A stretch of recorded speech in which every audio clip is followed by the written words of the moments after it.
As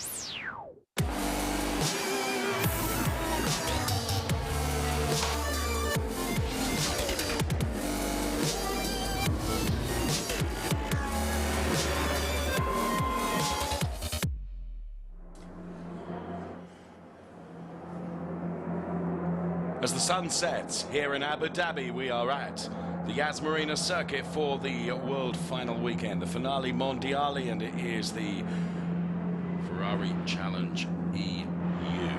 Race 2 about to get underway. We put together both the TropheoPirelli and also the Copa Shell cars in one 43-car grid around this 5.5 kilometre circuit here at Abu Dhabi. More information at CorsicaInt.com. That is the website for you to find out everything that you would need to know about the Ferrari Challenge. All the trophies, all the championships have been won, and so it's racing for honour now. The TropheoPirelli Pro Champion is Daniel D'Amato. He will be starting on the grid from P4. Ezequiel Perez Companc has taken the AM category in TropheoPirelli. He will be starting from P9 on the grid. Max Bianchi is the Copa Shell champion. He will go behind his arch rival Von Skeltermar in P18, and Von Skeltermar won the Copa Gentleman Trophy, and he will be starting ahead of the man that took the Copa Shell title yesterday, Max Bianchi. So there we have it. The grid is being formed at the moment. Delighted to welcome alongside me the European Le Mans Series racer Ollie Beretta. Welcome. And here in Abu Dhabi, as the sun sets, it's a fascinating grid to look at, isn't it? Yes, hello to everyone. It's a great track. I think we are going to see a very nice race. There is 43 cars on the grid, and like everyone knows, everyone wants to win the race, so it should be interesting. I think it is going to be interesting. You're absolutely right. Bjorn Grossman is the man that's on pole position. Alongside him is Dario Carzo, who up until this race yesterday was in with a chance of taking the TropheoPirelli Championship, but he had some component failure or something broke, and he ended up literally just in front of our commentary booth here, and he was stuck up against the wall, and therefore all his championship chances were over. So that means starting from P2, Ollie, he's going to have more incentive than anyone else to do really well to prove a point today, probably, isn't he? For sure, but like I said, I think everyone wants to win the race. So let's see, but for sure, if he has the problem yesterday, he will want to win the race today. So I think it can be very interesting. I'm very surprised to see all the car on the grid. It's a great show, great car to drive. This year with the rear wing, even more grip. So I think it will be a nice race. And you were explaining that where the rear wing on the Evo package on the 458s really help is stability through the turns, isn't it? Yeah, already the car is awesome to drive. It's a 458 already on the street. Is a racing car. So sure. On the track is even better. The brakes, the rear wing obviously give you more grip. So that is good for the driver because you can brake late, you can go through the corner with more grip. Yeah. So this is what the driver likes. Absolutely. We're looking at the lovely gold resplendent car of Florian Merckx at the moment. He's starting on the second row of the grid, and he's one of those AM drivers that drives for Kessel Racing. So Florian Merckx also in the wars a little bit yesterday in that resplendent gold car, so we'll see what he can do today from P3. And alongside him, P4 is the TropheoPirelli champion, Daniel D'Amato, who took that championship yesterday. Actually finished P3 on track, but that was enough for him to take the championship. And the cars there, as we pan down to from the front to the rear of the grid, is a sublime sight to see all these cars down here on track. What makes it, Ollie, even more special for us as race fans is as the sun sets. It's beautiful to see the cars gleaming under the floodlights here. Yeah, it's quite unusual. In Europe, we don't have this kind of sunset, No. or you know. You're right. And it's something really special. I mean, this track is amazing. I mean, the hotel, the track, the facility, even racing at night, you know, it's something special. We only see that in Le Mans. Absolutely. But we didn't have you know, in Le Mans we are alone in the middle of the trees. Yeah, and what a circuit that is. But we'll be talking more about that during the course of the race, I am sure. The grid is being set then. We'll give you the grid in full in just a few moments. But of course, as always, we give you a little postcard of where we are, and that's going to appear on screen for you in just a couple of moments to give you a flavour here in Abu Dhabi.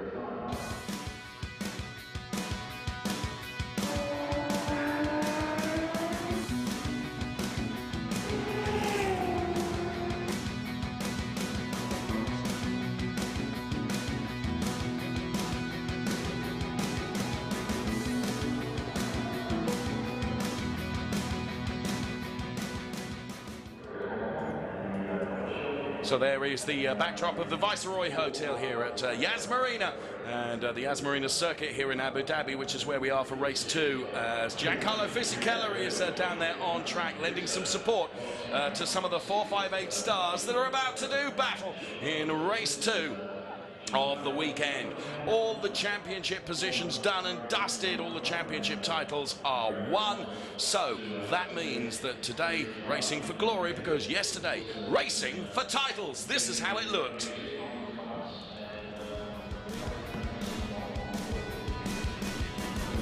And as the lights went green, there were 3-4 cars abreast before turn 1. There was always going to be action, that's for sure, as the cars get turned around, and Alexander Moisev was one of those that was on the receiving end. We saw that on board from Daniel D'Amato. Right at the front, Philippe Barron was on his way. Dario Carzo, the man that needed to finish ahead of Daniel D'Amato, but he didn't. He ended up against the wall. His car done and dusted. His championship hopes for 2014 all over. What a shame for Dario Carzo. He was going to go no further at all. Meantime, Christian Kinch and von Skeltermar got very, very close together there, and that potentially ruined any chance that von Skeltermar had of being on top of the championship. But Max Bianchi was driving so well in Copachel, it was always going to be a big ask anyway. Well, car number 199 there is Dirk Adamski. He had Ezequiel Perez Companc right behind him. Ezequiel Perez Companc heading for the AM category title, but Philippe Barron is the man that was going to head to the checkered flag. But it was all about car number 25, Daniel D'Amato, who finishing P3 in the race would be enough with Dario Carzo out for him to take the TropheoPirelli Championship. Philippe Barron headed around turn 21 to the checkered flag and took the race 1. In race 1 yesterday, race 2 is on its way next. What a beautiful shot that is. Forming a backdrop to our grid here, Bjorn Grossman goes from P1. Alongside him is going to be Dario Carzo, who, as we saw into the wall, is going to want to put that right today. Florian Merckx and Daniel D'Amato, the champion. Then it's Alex Martin and Raphael Giannoni. Philippe Barron, yesterday's victor, row 4, and alongside Barron goes Vadim Gitlin. Then it's Ezequiel Perez Companc, Martin Nelson, Jacques Diver and Alessandro Vezzoni. Constantino Bertuzzi, Eric Prinot, Alex Moisev and Thomas Loflad, with von Skeltermar and Max Bianchi side by side. Dirk Adamski and Robert Pergel on the next row. Row 11 is Gosner and Lovett, and row 12 is Socio Del Pret and Singhania. Akabadze is row 13 with Christian Kinch alongside him. As we continue to go through, we see Holger Harmsen there from P32. Rupert Martin in the wars yesterday. Tomaso Roca, well, he was on the podium. Lukinov and Jelly and Hrubesh and Lendudis. And it's Cunningham Potts and Kondakov and Hobone bringing up the rear of the grid. We're about to get the race started.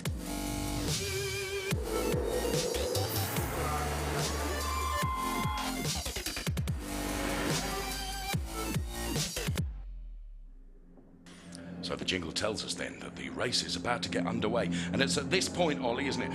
The butterflies in the stomach, the nerves, the anticipation, the excitement, I guess. Yeah, I mean, you know, it's the moment where you have to be focused, because the start is going to be in a few minutes. And like in every race, starting is very important, but especially in a sprint race, because you know, you don't have a pit stop, you don't have a long race. So every spot that you can gain at the start is something that you can bring back to the end. And with the Ferrari Challenge having a rolling start rather than a standing start, when you're on that, how different is it for you when you're on that formation lap and you know that when the safety car is pulled in and it's down to you to control the pace at the front, and wherever you are on the grid, the car is actually going to be moving, and it's then foot down and the race is starting. It's a completely different discipline, isn't it? Yeah, I mean, when you are stop on the grid, you just watch the green light and you go, which is here is totally different. If you are in the first row, it's quite easy to manage because Sure. you control the situation. Yes.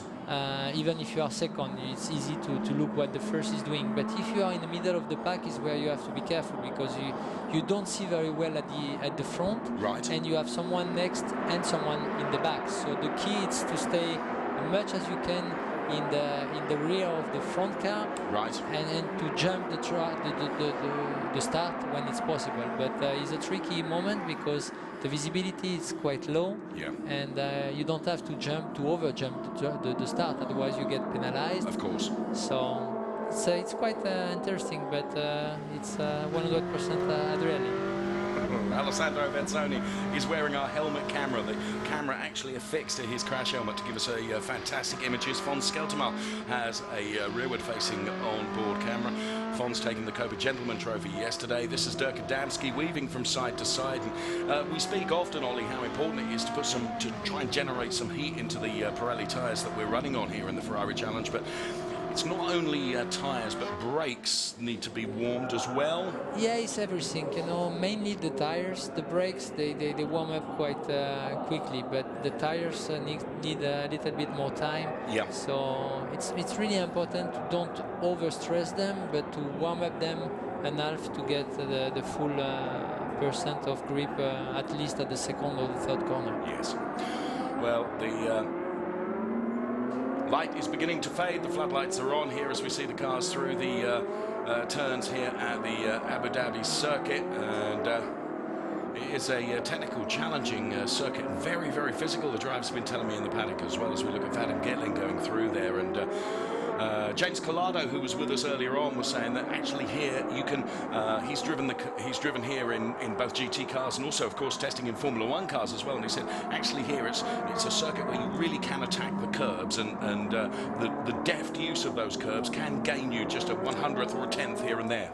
You're right, but the problem is that everyone uses the same. So this is the problem. There is all the curves are the same for everyone, and after a few laps, everyone is jumping on the same place. Okay, everyone's taking the same line. Yeah. Right, Bjorn Grossman and Dario Carso, front row of the grid. Then it's Florian Merckx and Daniel D'Amato, Alex Martin, Raphael Giannoni, and Philip Barron and Vadim Gitlin, Ezequiel Perez Compac and Martin Nelson. Now the first 5 rows of the grid. It's going to be very, very exciting start, that's for sure, because you've got some really feisty individuals in there who will want to do very well. Bjorn Grossman in the Octane 126 car we just saw going through there. Now, Philip Barron, who's starting from P7, victorious yesterday. This is Dirk Adamski, and Dirk Adamski is starting from P19. He is behind the Max Bianchi car, starting P18. Max Bianchi taking the championship yesterday. Extremely emotional up on the podium when he took that championship win yesterday. And underneath the Viceroy Hotel, this is such a unique track, Ollie, isn't it? To go underneath the walkway under the hotel with the marina just to your right-hand side. Amazing facility, and it's incredible. Before I was in the room looking at the track, I said, wow, it's something unusual, you know? Yes. There's Daniel D'Amato's partner looking on. Of course, her partner was successful yesterday in the TropheoPirelli Championship. See him in the bright orange car, who's starting from P4. Okay, so the safety car is around turn 20. It peels off. It's now down to Bjorn Grossman and Dario Carso to control the pace of this race start. And I bet you Dario Carso is going to want to be in the lead. But Bjorn Grossman looks like he's got a perfect start when the lights go green, as they do now. We have got 3 cars side by side. Alex Martin being hung out to dry in the all-yellow Dexter car. And look, there's contact. Florian Merckx caught in a sandwich there between Martin and Daniel D'Amato. Dario Carso runs wide, but is he going to take the lead into turn 2? Has he got enough momentum? It's a real fight at the front between Bjorn Grossman and Dario Carso as the rest of the pack come through. Dirk Adamski runs wide. So too does Christian Kinch. They're nearly 3 abreast here. And it's been a remarkable start by, I think that's Philip Barron, who's up to P3. Well, it was a really nice and interesting start. You know, it was hard but fair, quite interesting. Yeah, to see all those cars so wide, and Florian Merckx right in the middle of a sandwich as he was, but it is Bjorn Grossman that leads away from Dario Carso, and then it is Philippe Baron P3, Alex Martin, beg your pardon, is P4, then it's Raphael Giannoni, who's not had the best of times of it. But Bjorn Grossman leads the way. Now, the team that Bjorn Grossman is driving for is the former team of Philippe Baron. Philippe Baron is in P3, so there could be a bit of a challenge coming on there as Giancarlo Fisichella looks on with... Marco Ciocci. Yes, they were both enjoying that, weren't they? Enjoying the start. So Dario Carso, who ended up in the wall yesterday and not able to take any further part in the race. But Philippe Baron runs wide now. He outbraked himself there. Too late in the braking, but I think he should keep his position. Yes, you're absolutely right, Ollie. He has kept his position. He's right on the back of Dario Carso now, the Italicus driver. And Baron once again, and I think that was Luca Gelli's car that we saw that had got sustained damage, and that was off. Yes, it is the Luca Gelli car. Some damage there to the door, and of course the suspension components at the front there as well. Luca Gelli has had a rotten time of it this weekend, and this will be the second non-finish for him, I think I'm right in saying. So what a great shame to see Luca Gelli out. Don't know quite where on the circuit that is. This is Dirk Adamski going way wide there. And I think he has the contact on the when he came back on the track now. Now Dirk Adamski seemed to gain a number of places there. No, they have a... This is Max Bianchi. There's David Gosner. So that was a different car. We were looking at the Dirk Adamski car, and I just wondered whether he gained some places. But in the meantime, let's go back to the front, and right alongside Dario Carso now is Philippe Baron, and he is going to go through. Nice one. This is going to be very interesting right at the front, because the leader, Bjorn Grossman, is driving for the team that the P2 driver, Philippe Baron, drove for earlier in the season. Okay. So I think there's going to be a little bit of needle between these two, and Bjorn Grossman and Philippe Baron are both supreme drivers. Dario Carso is relegated now to P3, and Alex Martin is P4. Pro drivers all the way through until we get to Thomas Loflad, who is the first of the Copa Shell drivers to show. He's P10 at the moment. Then it's Eric Prinot, who's down in P14, and Dirk Adamski, P16. So Philippe Baron with quite a margin to make up on Bjorn Grossman. It was last time around 1.2 seconds the difference between the two. But now, let's see, as around goes David Gosner, and there's big damage on the Gosner car, number 50. Oh, and that's Jack Diver is out as well. So obviously there's been a coming together there, Ollie. Yeah, both cars out. This one looks have the engine. I think they have a big crash. And also involved in that is Raphael Giannoni, whose season goes from bad to worse. He has had a torrid time of it this year. And so we now see out Giannoni, Luca Gelli, Sergio Del Pret, and the SMP car too. Yes, that I'm pretty sure that was Lukinov, who's in the pit lane. Yes. So been some incidents, and doubtless we'll get some of those in replay in due course. But look at this, Ollie. Philippe Baron is beginning to close in on Bjorn Grossman. Bjorn Grossman through the second sector was marginally quicker, 0.3 quicker, but they were matched in sector 1, and safety car is going to come out. Safety car is out. He did a good lap. 18.6 is the only one who ran. Oh no, 15.8 now. Yeah, so Baron, and of course now with the safety car coming out, Ollie, this is going to allow the opportunity for Baron to be right on his tail, isn't it? Yeah, I mean, all the car will be all next together, and give you another chance for someone who has a little problem on the start. Well, but it's always a shame for who is leading, and it's always good for who was in the 6th or 5th position, because he can have another chance to get to the podium.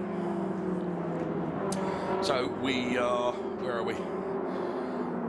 Just about 5.5 minutes in the race before the safety car was called, and the safety car has been deployed. And that means they will all bunch up once again. You can see the safety car there with the lights flashing down the straight here at the Yas Marina circuit. Safety car is always for a driver. It's always depend where you are happy. But if you are leading, you're not happy. Yeah, you're right. It's advantage for a lot of cars and disadvantage for one, isn't it? But it's always a game, you know. One day it come to you, and one day you lose it. So with the safety car out, that will give us the opportunity to take a look at some of the replays. Now, Jacques Diver, he was one of the cars that we saw damaged. So there's the contact. There's the contact. Here's a replay of the start then, and it was the Florian Merckx car, the gold car here, that just got sandwiched between 3 or 4 cars under braking. Is the They're trying to make that 458 a little narrower, weren't they? And the mirror on the car stay on the car. Remarkable build quality, isn't it? That's why. That's why. And this was Carzo running wide, but the momentum he was able to carry meant that he didn't lose that place. In fact, he got a bit of a run on Bjorn Grossman at that point. We're looking from the helmet camera here, and you great can see view. it is a great view, and you can see with the light fading, the floodlights are providing fantastic illumination as we see the drivers. Jacques Diver there on the right-hand side. What's that all over that overall there? Fire extinguisher. And there is Jacques Diver looking very, very... It's always the bad moment for a driver when you walk in fact, that's to not, the pit. It isn't Jacques Diver. That was quite a big crash. My goodness, this is a different incident. I don't know.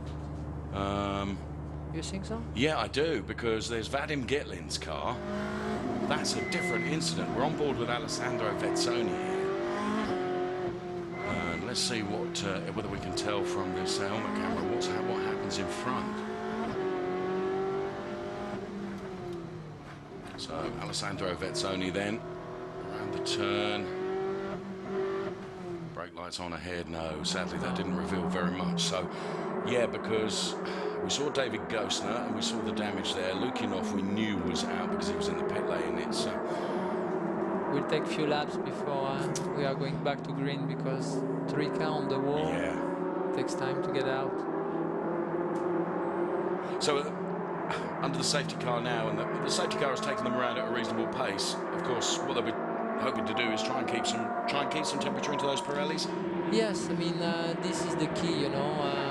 They are already the tire were already on the good shape. Yeah. And now you slow down, so obviously the pressure change a little bit.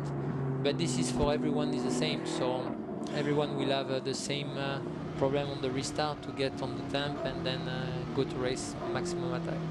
From a tyre degradation point of view, presumably under a safety car like this, and we've already discussed that it's probably going to be a reasonable time safety car, isn't it? Yeah. Does that elongate the life of the tyre because you're not pushing it as hard, Ollie, are you? Yeah, we are. I mean, you know, it's for everyone the same. The safety car does not give you anything, so it does not take you anything. It's just depending of the pressure you have on the tires. Right. If you are on the target, you should be fine. If you are too low, too higher. If you are too low, it's a problem. If you are too higher, it gives you a chance to go back to normal. Yeah, that was the contact. Yes, so one part of the contact we saw there from the onboard Dogodowski car, and then I reckon something let go then, didn't it? Yeah, I think he hit the left rear, and after the impact, something broke, and then he went sideways, straightway to the wall. And I think the car was next to him, so they went both on the wall. Maybe we are going to see the replay, but it looks like... This was Philippe Baron, and there is Alex Martin in car number 6. Now that is Raphael Giannoni, who's out.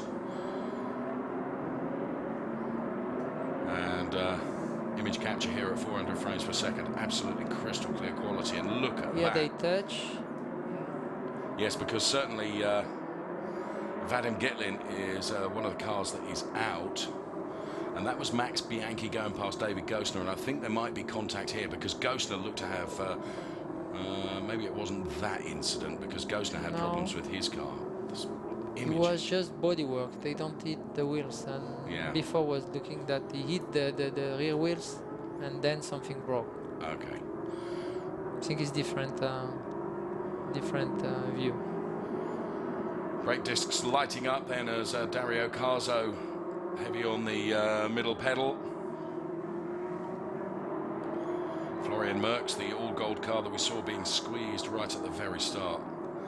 and Alex Moisev in car number 81. So we have 19 and a half minutes just under left on the clock, and well, as Ollie has indicated, probably going to be a few minutes before the safety car is in again, because there was quite a lot of damaged 458s to clear away, which is a great shame. So we're down to a 35 car grid, and in the pro category there you can see Bertuzzi and D'Amato. Caso is third, so he still have a chance to have a second chance on the second start. I think where it will be between Grossman and Barron, that little inter-team rivalry that there'll be between them. I think that's going to be very exciting at the start. Bertuzzi did a very good start, because he started from 10, I think, no? And he went to 5th position. Bertuzzi had a great start, so I mean Philip Barron had a great start. A number of cars did very well at that start. And we could see going into turn 1, it became such a crowded part of the racing circuit, didn't it, where everyone was just really going for it. The track is large, but it's never large enough. No, I think you're right. So the championships in across the Ferrari Challenge have been won already, but next season, as you can see, the recovery truck's there against the wall with one of those cars to be recovered.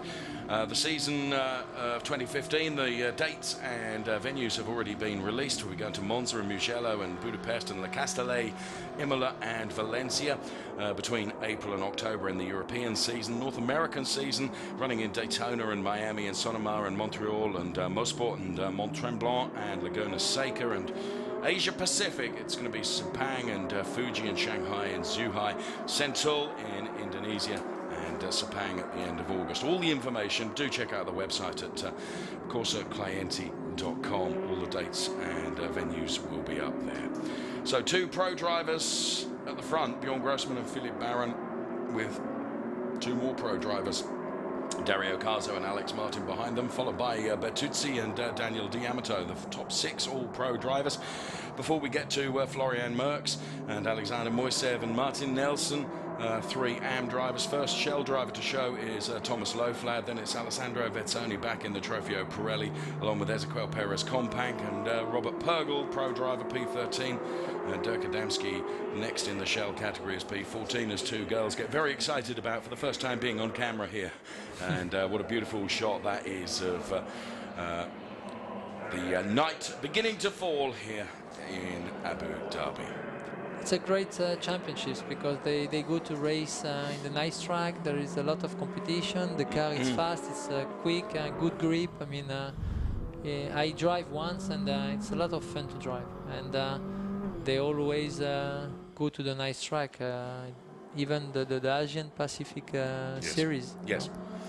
Yes, it is a fantastic calendar, and well, the venue for the Finale Mondiali this year here in the Middle East at the Yas Marina circuit.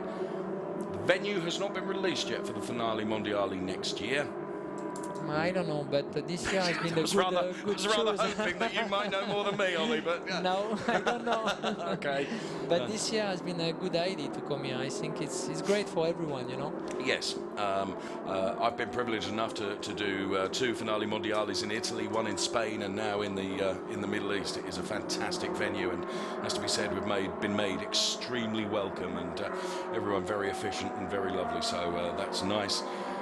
Safety car remains out, and it will remain out for a little while, and the clock is continuing to tick. And what this means, Ollie, is that as the clock continues to click away, the opportunity once the safety car comes in becomes shorter and shorter and shorter, doesn't it? I think now everyone will want to jump the start the maximum as they can, because the race will be very short. I think it's 15 minutes to go, and I think the start will be around 10 minutes to go, you know. Okay. We just saw a shot in the garage there of the engineers starting to work on Lukinov's car already, because of course there is the world final races to come tomorrow. 2 of those, one for TropheoPirelli and one for Copa Shell. So the engineers getting to work on that car very quickly indeed. Okay, some more great images to bring you in super slow-mo and super accurate frame rate as well, because gives us some really vivid shots that you're enjoying here. That's Ezequiel Perez Compact in the black and blue car. He took the AM Championship yesterday. Here's Dirk Adamski. This image capture, as you can see, 400 frames per second. Amazing, huh? Yeah, very good images indeed. And I have to say, the subject matter, the Ferrari 458 is pretty proper as well, isn't it? It's not much else that you'd want to look at. There's Max Bianchi, also victorious in the championship yesterday. Lights still on in the Hublot safety car. I think he will take at least 1-2 more laps. In this lap. In this lap, Ollie. okay. That's good. I'm glad you said that because that provoked them into bringing it in this lap. So brilliant stuff. Right, we're going to have, what have we got? 13 minutes to go. Interesting. It's going to be a fraught fight to the finish between Philippe Baron and Bjorn Grossman. Bjorn Grossman driving for Octane 126, the team that Philippe Baron was driving for earlier this season. And Philippe Baron now driving for the Rossicross team. Safety car should be out in a few minutes. So on this restart, it's down to the front driver, really, isn't it? It's down to Grossman to back them all up and try and get a bit of a flyer, Ollie.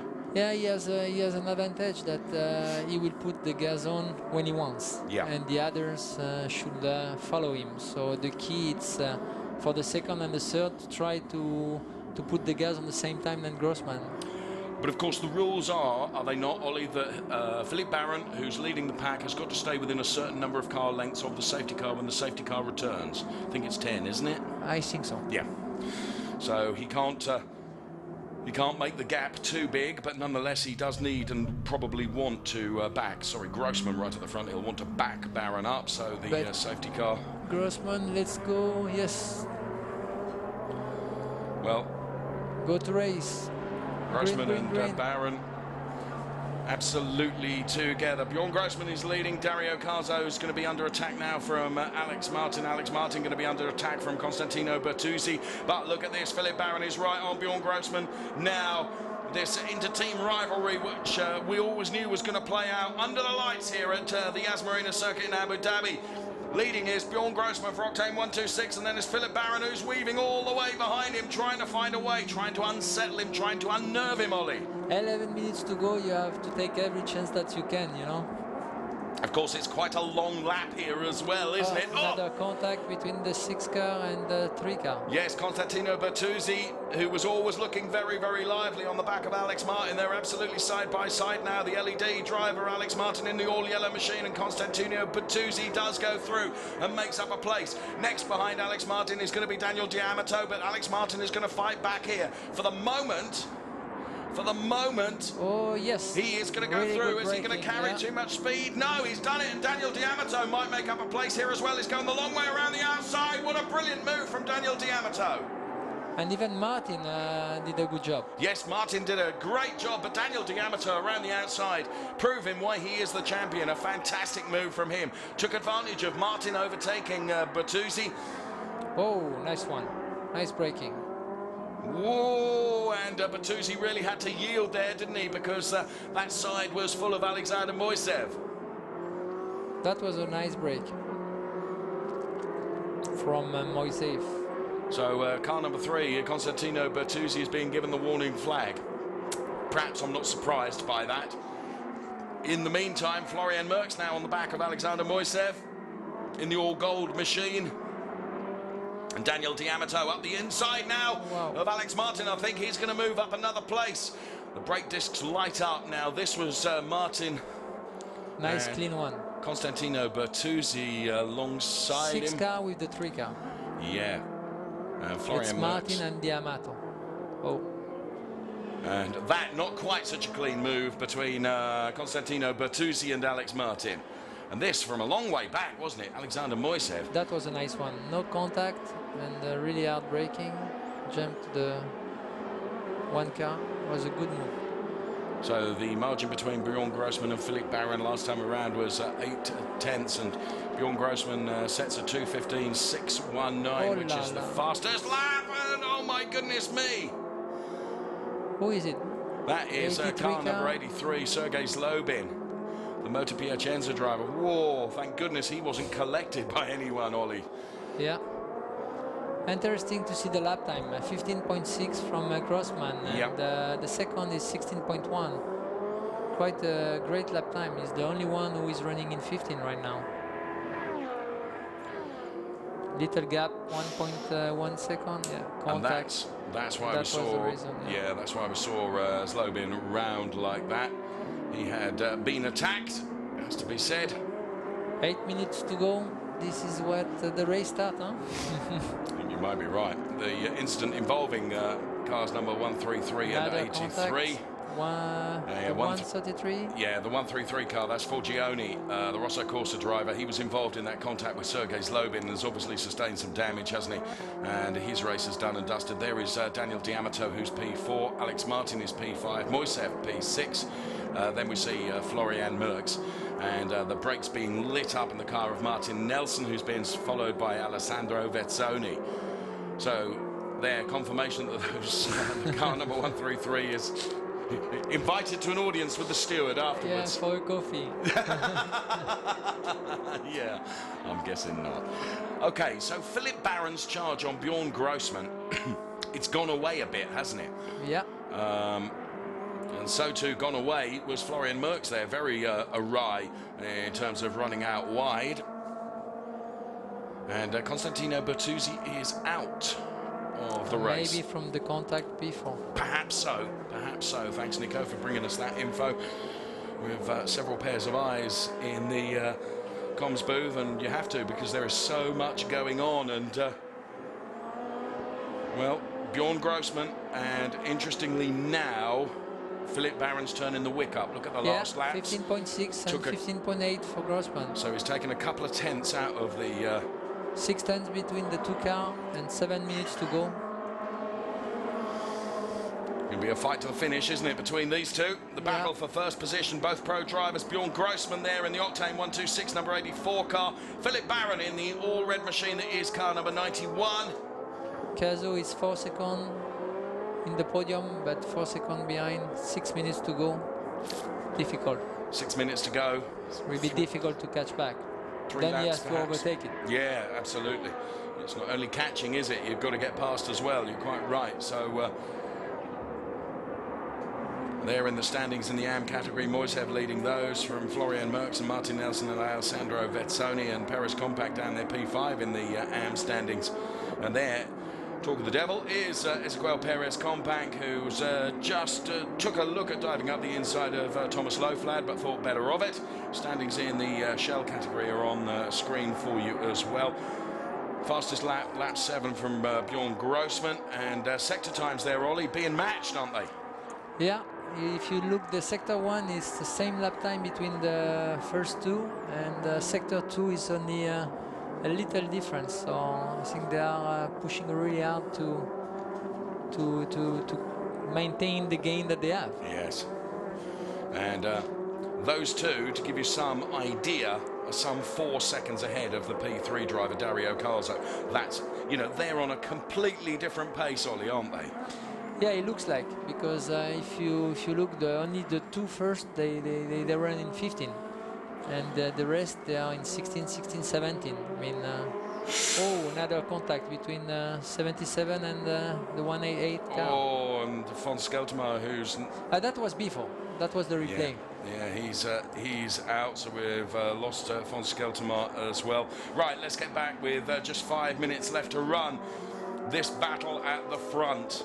Barron is pushing out, 15.4, Grossman 15.6, 4 tenths. I think will be interesting the last 5 minutes. I think you're right. Now it's where you have to stay focused and to try to keep the car on the road and to use the track at the maximum, and we'll see what happens. It will be nice to see the real fight until the end. Yes.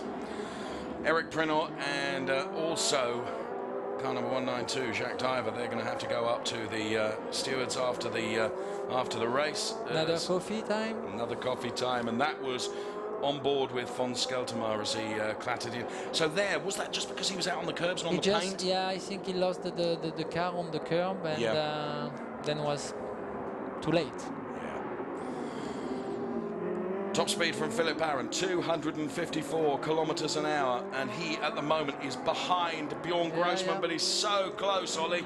Giancarlo Fisichella is looking on in amazement at the way. There is young Barry Horn, who's one of the race engineers for... Now the braking, no. Using the maximum track. Well, Barron will do everything he can to fill the rearview mirror of Bjorn Grossman with his all-red car and try and harry him into making a mistake, perhaps, trying to keep the pressure on. I think Barron has a strong chance, because if you look the lap time on the sector, it's since 2 laps it's a little quicker, you know, by 2-3 tenths, and that can pay off to the last lap.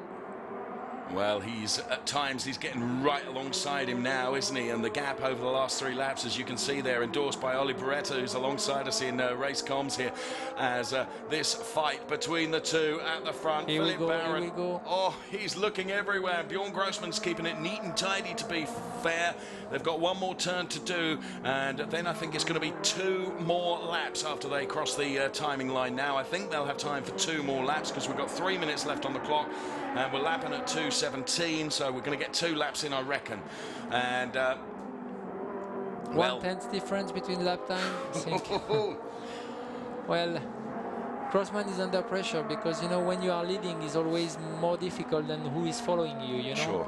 Because the other one can stay on your line and try to use what you do if you do a little mistake and try to jump you. But the first one is the guy who is maximum pressure right now. Well, the images that we can bring you show you the focus on Bjorn Grossman's face just a couple of seconds ago, as we're back on board with Dirk Adamski here, further down the order, who is passing the 151 car, and did that with relative ease, to be honest. And that was on board with Dirk Adamski. Giancarlo Fisichella once again, who's watching in amazement at the way these two are battling. Make the little gap, you know. Does it pay to be just a little bit back, Ollie? No, at that point, no, because you know, it's 2 minutes to go, and you have to be really on the rear wing of your of the next car if you want to have a chance to overtake. Right now, I think if he does not do a mistake, Grossman will have a good chance to win, but it's still 1 minute and 40 seconds to go. Well, Dirk Adamski is leading the Copa Shell class, and was fighting there as well with Alessandro Vezzoni and Alexander Moisev, and well, Philip Barron is still in every wheel track of Bjorn Grossman ahead of him, and really harrying him. Right, under the bridge they will go, under the walkway, these 2 cars, and Grossman, just the back end stepped out a little bit there. Push a little bit. Yeah. It looks, yeah, they have a little contact. A little bit of a whoa! Little oversting, that's, yeah, the gap is down. 1 more lap, 1 minute to go. I think they are going to do 1 more lap. Yes, I think you're right, and glad I called that right a few moments ago. I thought we'd get 2 more laps in, and yes, they turn 21, yeah. And this will be the final lap. It's now or never for Philip Barron. Well, now is the 7/10 gap. I think if it does not make any mistake, the race is it's over. But a win race is until the checker flag. Oh, another crash. That was Christian Kinch over the front of the Benanati car, 134, and Holger Harmsen did really well just to back out of that and realise that that could all be going horribly wrong. Right, now or never for Philip Barron and Bjorn Grossman, knowing how feisty both of these are. Yeah. Oh, and Barron spun it, Ollie! Yeah. He just tried too hard. Now, you know, it's always the same, you know, you try hard, and if he passed, you look good. If it does not, you say shame. It's a shame, but you can't knock it for the guy for pushing and trying as hard as he could. No, he did a very nice race. Shame that he will miss the podium, because he did a great race.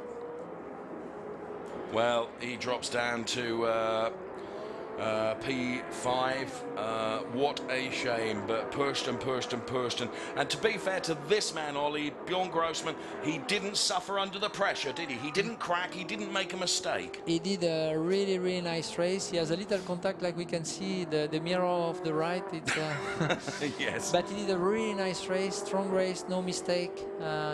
He pushed really hard. I think he deserved the race. Great race. Wow.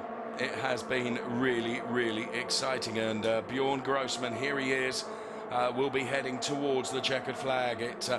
There was questions over whether that Philip Barron would be able to get past him, but just pushing as hard as he did, he overstepped the mark, the back end stepped out, he controlled it pretty well, kept it out of the wall and was able to get back going again, but sadly he lost a handful of places and is now down there in P5, and as Ollie Beretta alongside me has said, was going to miss out on a podium. But this man did a great race, great race. Now he can relax, bring back the car and to the end and enjoy his victory. He takes the checkered flag. It's a win for Bjorn Grossman. Alex Martin sets a 2:14.987, fastest lap on lap 11 in the all-yellow car that we see crossing the line, P4 right now, chased by the returning Philip Barron, who spun out. Dario Carzo takes P2. Daniel D'Amato, the new champion, takes P3. And in the AM category, it's going to be Martin Nelson, Ezequiel Perez Companc and Florian Merckx. And in Shell, it will be Dirk Adamski, it will be Rick Lovett, and it will be Gautam Shinghania who will be up there on the podium. What a fantastic race, and punctuated sadly by a safety car, which we never like to see because that means cars have been damaged and drivers are out of the race. But nonetheless, what it did do for us, Ollie, it drove some drama right to the end of the race, didn't it? Yeah, I mean, it was a great show, you know. Like you said, it's a shame for the safety car that the race was a little shorter, but I think Grossman did a really nice race. It was a good fight between the two. Unfortunately, the second one has a little spawn and missed the podium, but it was a great show. Really nice experience for me. Well, we'd like to say thanks very much because you've got to head off now to do the podium, haven't you? So we'll let you go. Thank you very much. Ollie Beretta alongside us doing a great job in comms. So delighted to have him here, the ELMS driver, driving for the SMP racing team. And really good to see you. Thank you so much for being with us. We'll see him, of course, during the course of the weekend. But nonetheless,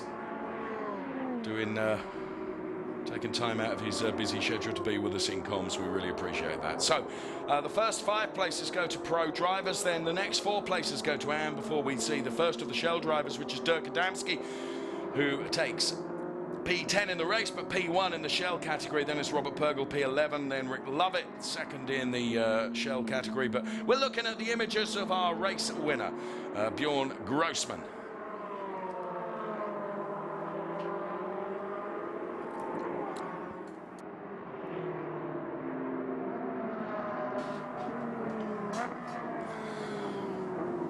Ezequiel Perez Companc then, P2 in the AM category.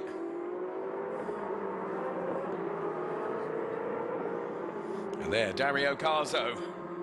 After his misfortune yesterday, if anyone deserves a podium this weekend, that man does. Dario Carzo, who's provided us with such entertainment over the course of the season and some great racing. Alexis Di Bernardi in car number 65. Comes home P17. Alessandro Vezzoni in car number 27 is P9 and actually 4th in the AM category. And there's Florian Merckx, that all-gold car that was, well, it's probably a couple of centimetres narrower than it was because he got involved in that sandwich right at the very, very start. Rick Lovett will be on the podium taking P2 for Shell, but also on the podium for taking the Gentleman Trophy as well, being the first gentleman over 55 years of age to cross the line. Now, there's Christian Bersinger from the Octane 126 team and Bjorn Grossman, the German driver, who is a very, very talented driver. I've seen him a number of times in the Ferrari Challenge and has been very, very successful. Well, they're both very, very happy indeed. Daniel D'Amato, of course, going to be happy as well because he's back on the podium, having taken the championship yesterday. There is, well, car number 170. Klaus Rubesch, who we've hardly mentioned during the course of the race because there's been so much activity everywhere else. And Bjorn Grossman.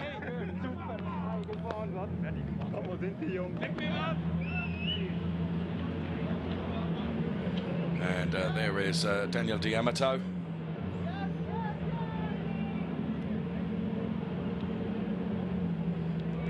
Cool, calm and collected, having done a great job. His father Renato there, who they used to pair up together, you know, shared the car and they raced together.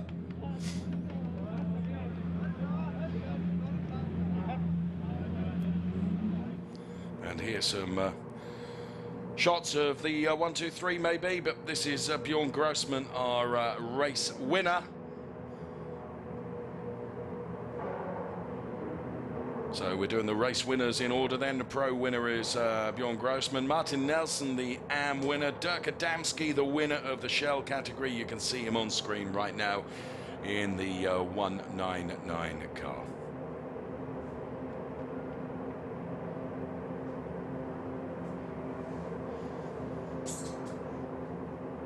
What a shot. As we get the classification, in pro, it's Bjorn Grossman, Dario Carzo and Daniel D'Amato, with Alex Martin, Philippe Barron and Robert Pergel and Constantino Bertuzzi. The 1 through to 7 in the pro category of race 2 here at Abu Dhabi in the Ferrari Challenge. Next up, it will be the AM category graphics that we will bring you. Champion 2014, Daniel D'Amato. And a young racing star potentially of the future. Who knows? So with another lovely backdrop. Great to see.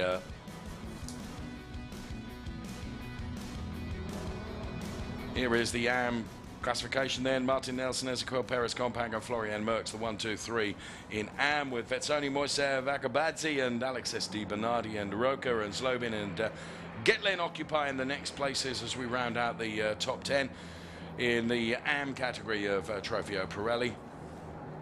Here comes Copa Shell, Dirk Adamski, Rick Lovett and Gautam Shinghania. The 1, 2, 3 with Max Bianchi and Loflad and Lindroth and Harmson and Rubesch and Ledudis and Manuela Gosner. P10. As once again we have buses on the circuit. Lovely. Right.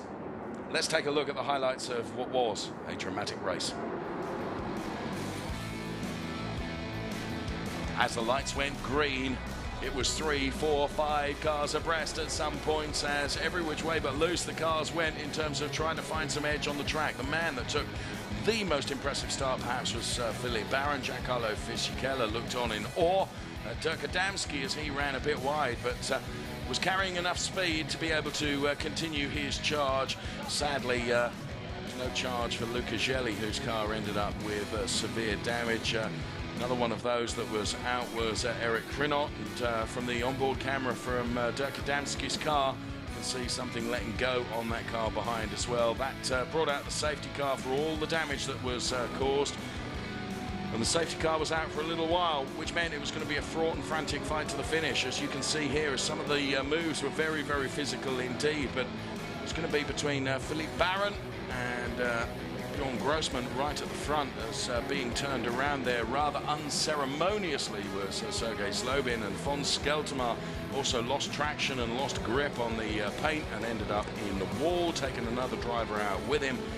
So what could Bjorn Grossman do against the charge of Philippe Barron? Well, Bjorn Grossman could just keep his head. And that was an incredible move from a long way back, a bold and ambitious move that was never going to pay off, unfortunately.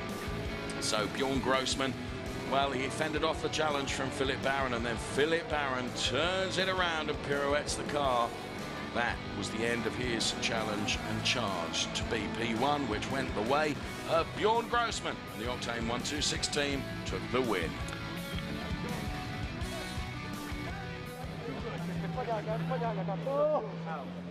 Too good. So plenty of delight down there, just underneath the podium. Fantastic. And, well, the Ferrari Challenge season is done and dusted effectively, with the exception of the 2 world final races. But the actual challenge races for the championship are done and dusted. You can see then the next race tomorrow is at 8:55 GMT, Ferrari Challenge Copa Shell. And that is going to be for the world final race, the Gold Roof, which every driver wants to win. There's 1 gold roof for the Copa Shell, 1 gold roof for the TropheoPirelli.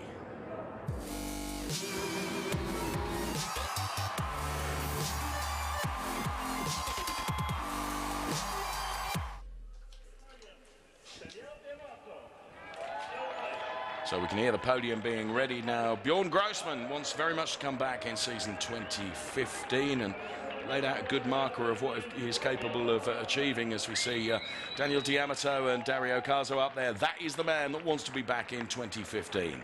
Bjorn Grossman, hope he can find a deal that enables that to happen. National anthem will play out for Germany's Bjorn Grossman. There is the Octane 126 governor, Christian Berchinger. And here's the national anthem.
Well, giving you exceptional value here at the Finale Mondiali. Once again, it is the full version of the national anthem playing out for Bjorn Grossman.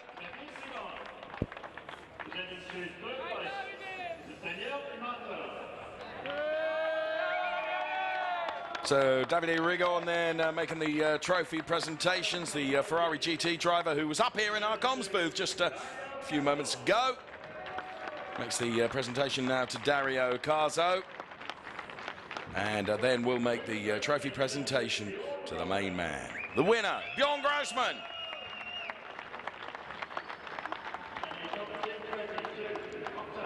So pleased to see Dario Carzo up there on the podium.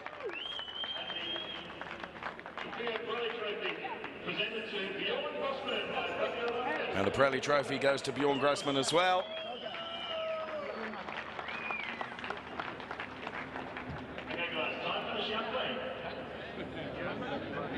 And there's Daniel D'Amato's partner.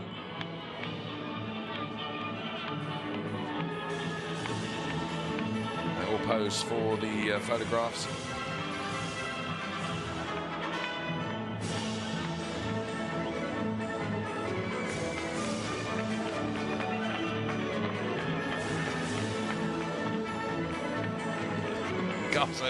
Carzo's having trouble with his fizz, I think. Can't seem to get it livened up.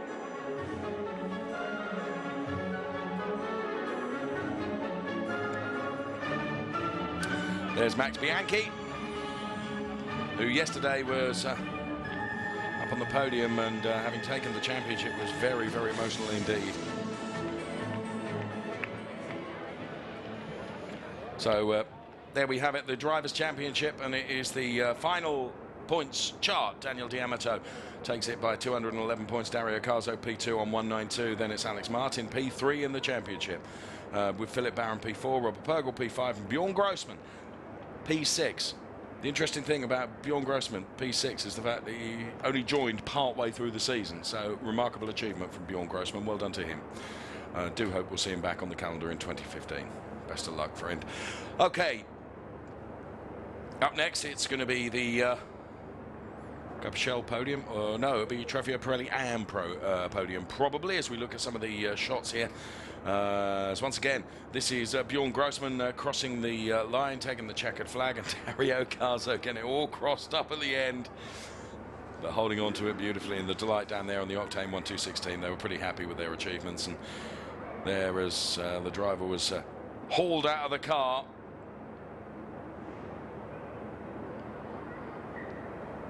did a great job.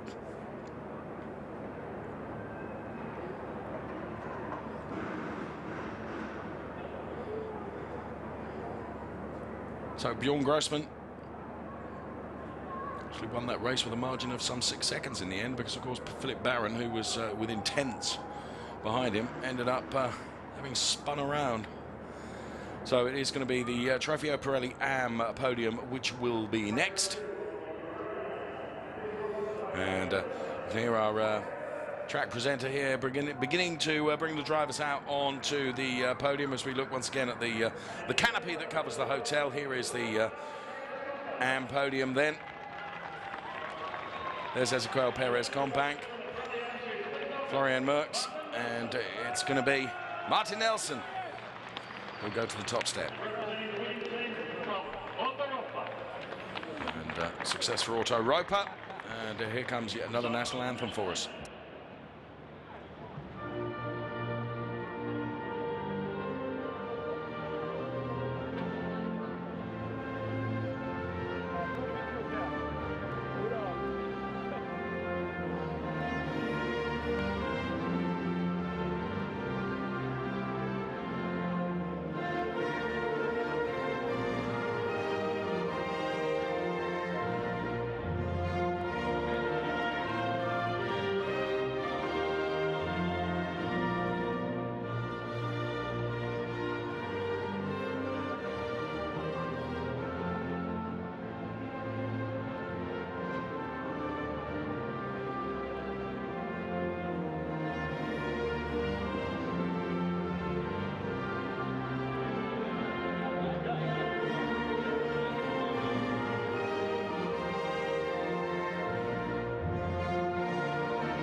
Plays out then for Florian Merckx, Ezequiel Perez Companc, and Martin Nelson.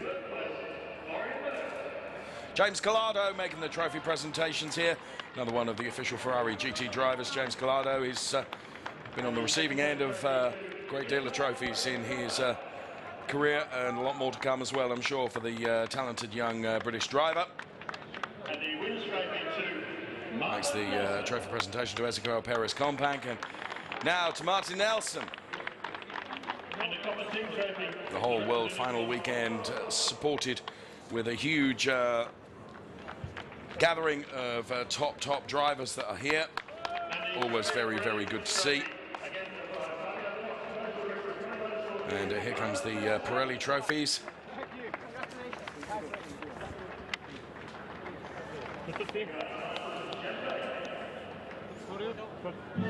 They pose for the photographs before the podium festivities continue just for a few moments. Now the man to your left-hand side there, who's first was spraying the rose water, is Ezequiel Perez Companc, whose talent shouldn't be underestimated. I hope to see him back in 2015 as well. He made his debut in Portimao last year, having never driven a racing car before. Fantastic achievement. Young Argentinian driver. Done a great job. The teams look on and enjoy.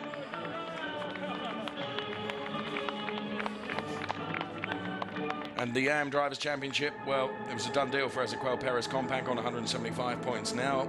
Alessandro Vezzoni P2, Giacomo Strata, who didn't compete in that race, and it was only my eagle eye as I was running through the tunnel heading up towards the comms booth that I saw Giacomo Strata's car come back minus quite a lot of car following an off in qualifying. So hope Jacques is all right, and sadly he wasn't in that race, but he still finishes P3. Same number of points as P4, but it's rather a beautiful shot by the marina here in Abu Dhabi.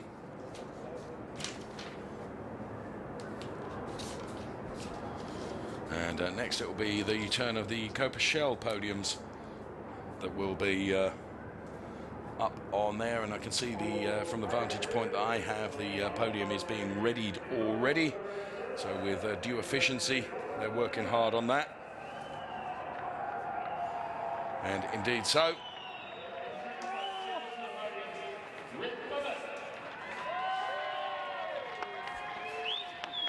As Rick Lovett jumps up there.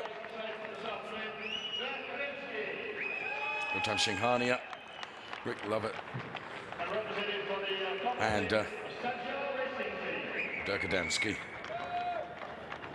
There's Lars representing Dirk Adamski's team, and German national anthem again.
National anthem plays out then. P3, Gautam Singhania. P2 will go the way of Rick Lovett, and P1, Dirk Adamski. And Rick Lovett will actually get 2 trophies because he'll get the Copa Gentleman trophy as well. And it's Ollie Beretta that is making the trophy presentations. It was his voice alongside mine that brought us the race comms for that race. Ollie, of course, very, very successful driver in the European Le Mans Series, driving for the SMP racing team.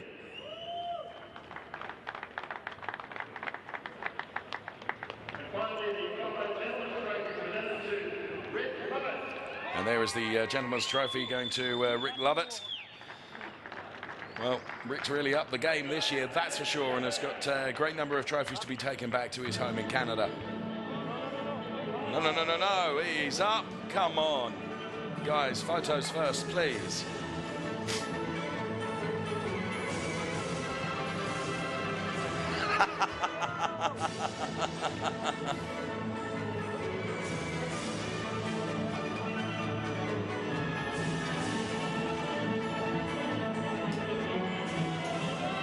Well, the engineers are enjoying it, but of course they're not the ones getting soaked. And Ronnie Cassell there as well. Is Ronnie Cassell from the Cassell Racing team to the very left of the picture as you're looking at it now. Rick Lovett, of course, being one of those Cassell Racing drivers. They're the Coppa Shell Drivers' Championship then. Max Bianchi, well, he did it all yesterday, but he finishes on 209 points. Von Skeltermar, P2, 151. Jacques Diver, despite not finishing this race, still takes P3 in the Drivers' Championship on 133. And Rick Lovett up to P4 on 121 points. And we saw Rick Lovett just moments ago, of course, on the podium. So, CourseClienty.com is the place for you to find out all the information about the Ferrari Challenge. What I can do is tell you for the Europe Series next year, 18th to the 19th of April will be in Monza in Italy, the traditional season opener. 9th to the 10th of May, Mugello. 27th to the 28th of June, we return to Budapest in Hungary. 25th to the 26th of July, the La Castellet circuit in France. 19th to the 20th of September, we're back into Italy in Imola, and then 3rd to the 4th of October, Valencia in Spain. The North America and Asian Pacific seasons, the dates have already been announced as well, and you'll find them all at corsaclienti.com. That is the website to go to check out all the information with regards to who's going where in terms of the 3 regions of the Ferrari Challenge. It's Europe, it's North America, and it's Asia Pacific. It's only at this particular event, the Finale Mondiale, that all the regions come together in one glittering festival of everything that's great about Ferrari, and we've seen some great racing so far, with 2 more races to come tomorrow. The world final races. Let's take a look at some of the highlights to music now.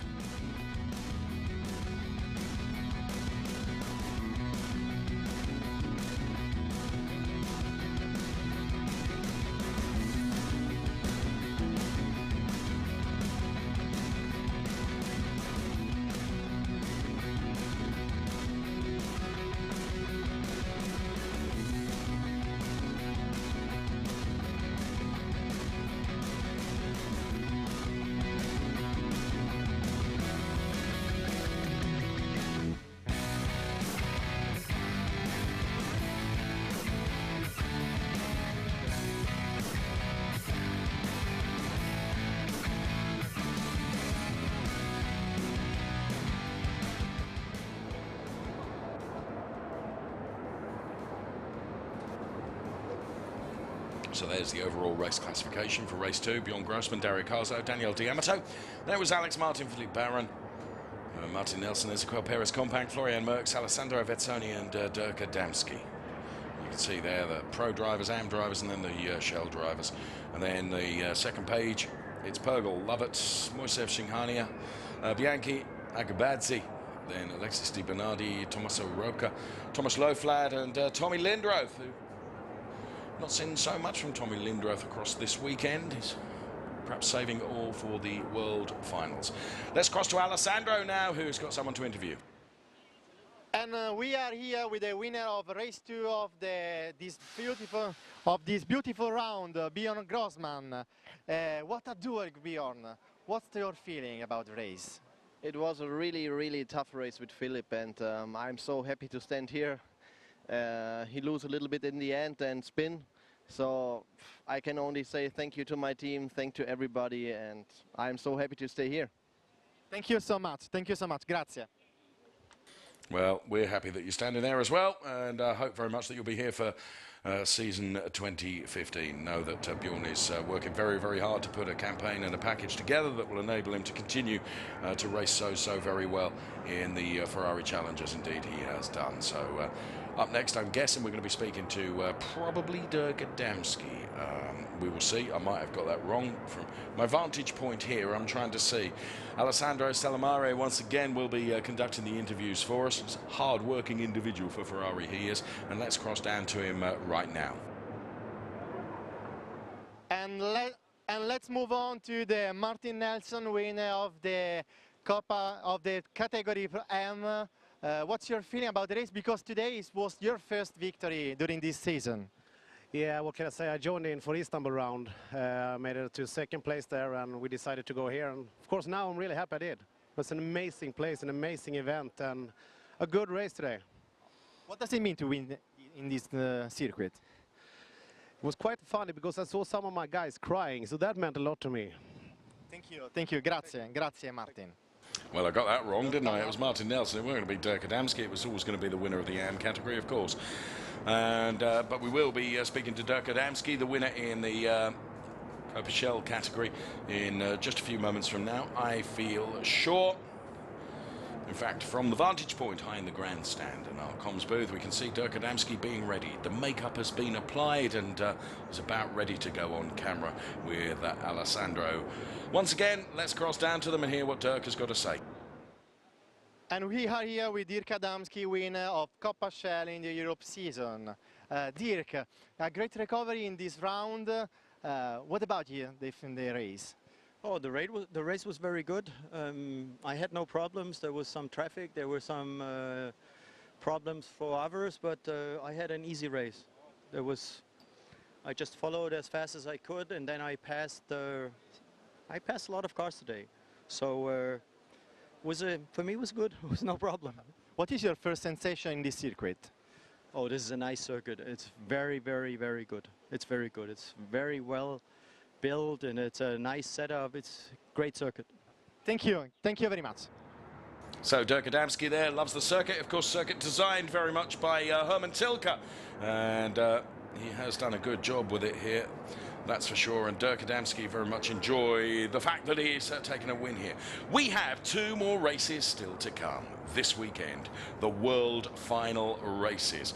If you've not won the championship, the one that you really want to win is the one that carries the metaphorical gold roof. And it is only metaphorical. You're not duty bound to have a gold roof, but you do become world champion. And those 2 races will play out tomorrow. From me, thanks so much for being part of the racing this afternoon. Bye-bye for now.